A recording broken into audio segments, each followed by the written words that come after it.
السلام علیکم ورحمۃ اللہ وبرکاتہ۔ بابا جی کونے میں خاموش بیٹھے آنکھوں میں آنسوؤں کا ایک سیلاب لیے ہوئے تھے۔ ان سے میری دوستی کو کئی سال ہو گئے ہیں۔ میں نے کبھی اس طرح پریشانی میں انہیں نہیں دیکھا۔ کیا ہوا بابا جی؟ میں نے ازراہ ہمدردی پوچھا۔ نقصان ہو گیا بیٹا۔ بابا جی کی بات سن کر میری ہنسی چھوٹنے والی ہی تھی۔ ایک کڑاہی، ایک چولہا، تھوڑا سا تیل اور تھوڑا سا پکوڑوں کا سامان، کیا نقصان ہوا ہوگا؟ مگر میں نے ضبط کرنا ہی مناسب جانا۔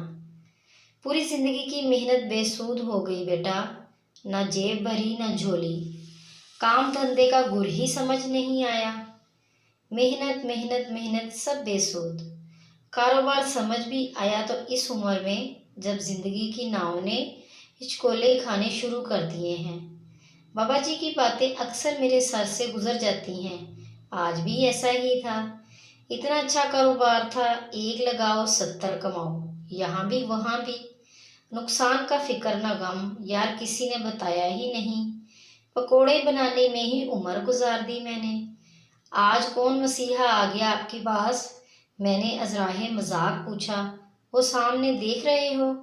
بابا جی نے سامنے بیٹھے خستہ حال فقیر کی طرف اشارہ کیا۔ ابھی تھوڑی دیر پہلے وہ میرے پاس آیا، بھوکا تھا۔ میں نے اپنی روٹی دے دی، کہنے لگا، یار بانٹ کے کھانے میں برکت بھی ہے، مزہ بھی۔ تھوڑی خود کھائی، تھوڑی مجھے دی، تھوڑی پرندوں کو ڈال دی۔ جاتے ہوئے کہنے لگا، کاروبار کرو تو اللہ سے، اس کے نام پہ دو اور بے فکر ہو جاؤ۔ 70 گنا کا وعدہ ہے، بے شمار دینا اس کی شان ہے۔ دنیا چاہو دنیا لے لو، آخرت چاہو آخرت کا سودا کر لو۔ جب سے میری سمجھ میں نہیں آ رہا گیا وقت کیسے واپس لاؤں۔ میں نے تو منافع والا سودا ہی نہیں کیا۔ میں تو یہی سمجھتا رہا یہی میرا نصیب ہے اور اسی پہ زندگی برکنار کیے رہا۔ ارے بیٹا، آج پتہ چلا نصیب کیسے بدلا جاتا ہے۔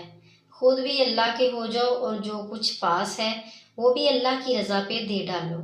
بس نصیب آپ کے ہاتھ میں، مانگتے جاؤ وہ دیتا جائے گا۔